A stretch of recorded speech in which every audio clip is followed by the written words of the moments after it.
Hii gari tumechanga halafu mnakuja kuharibu bana. Watu wamezoea kupewa hongo, Morara amekuja Isiolo halafu mnampiga bana. Mnaharibu gari. Tunachanga tununulie Morara gari, tuendi corruption. Halafu mnataka kuhongwa. Vijana wanaharibu gari. Gari tumenunua hata 10 usikani. Huyu jamaa amekuja kutusaidia halafu mnamuitisha hongo aje. Hebu shikisha kiasi.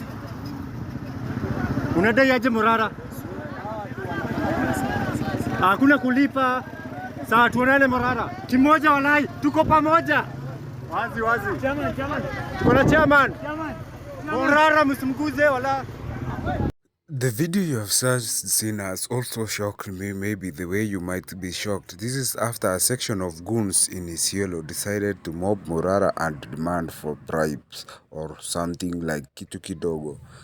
As you have seen in Kenya, we are trying to fight bad governors, politics of kitu kidogo and bribes so that you can vote in favor of somebody, but this thing is still really hard to eradicate because most people believe that politicians should come with money to give us so that we can vote them back, and that's the new problem that is going to face Morara. And in the coming days, it's gonna be a really uphill task to eradicate this thing because the politician also will hit back, and they will hit back with a lot of money as they are trying to win locals. So what way are you going to hit back also? Because for me, I feel that if this game continues like this, then the ruling class or the political class with a lot of corruption money will come and pour that money so that they can be re-elected back to the government.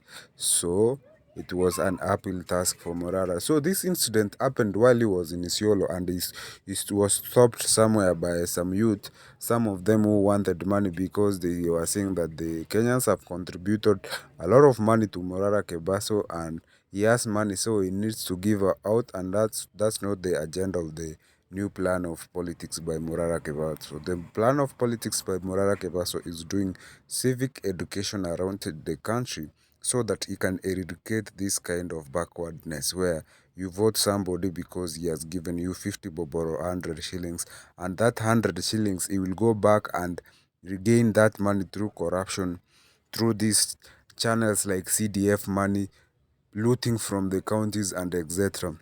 We have seen challenges where, imagine, instead of the education being free, MPs are given bursaries. These bursaries is where you find if each politician is on bursary, and that's a looting avenue which needs to be talked about, because how is it going to happen that way in the future for real?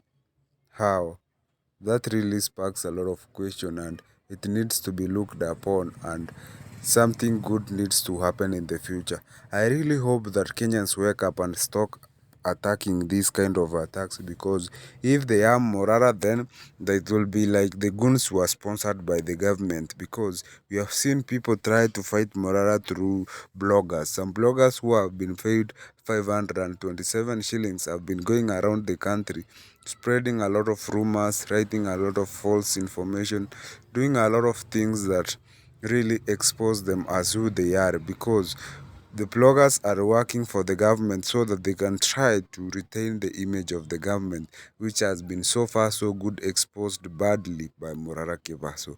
We have seen very big bloggers going around. They started with the narrative and the campaign of Mulika Morara, but which never really went very good. It was then stopped quickly because most people told them that this is a very big lie. We know you people, you have been paid 527 shillings. How poor are Kenyans that they are paid 527 shillings only to blog something about MORARA KEBASO? Why should bloggers 527, yet you are fighting somebody who is fighting corruption alone, somebody who is doing the work of parliament and senate combined, and you are being paid 527 to stop him? We've seen scenarios whereby you find some goons are being paid 100 shillings to go and cause chaos in a political rally. What kind of goonism is that? Because it really makes no sense that the 100 shillings you'll use and it will offer. A few months ago, we saw a situation in Nairobi whereby Motorbike riders were being paid 500 shillings to go and cause mayhem in Nairobi CBD, but unlucky to one of them, he was caught and his motorbike was burnt and he was beaten. Imagine losing a motorbike worth 150,000 because of 500 shillings, and yet again you are beaten very badly, you are injured, and the sponsor has already gone, and it will be very difficult for you to go and trace the sponsor back. So what does that imply? The youth need to wake up and realign themselves correctly, because the politicians will use them and dump them later until the near election of 2032. They'll just use you to cause mayhem and trouble in moral rallies around you. You go there, and even you might meet people who are anti-goonism, and they will beat you, kick you badly, and you will be injured because of 200 shillings. You might be given that handkerchief. You go to a rally, you shout, but at the end of the day, you will suffer alone. So, what do you think about that situation you saw from the video? Thank you for watching up to this end, and stay tuned for the next video.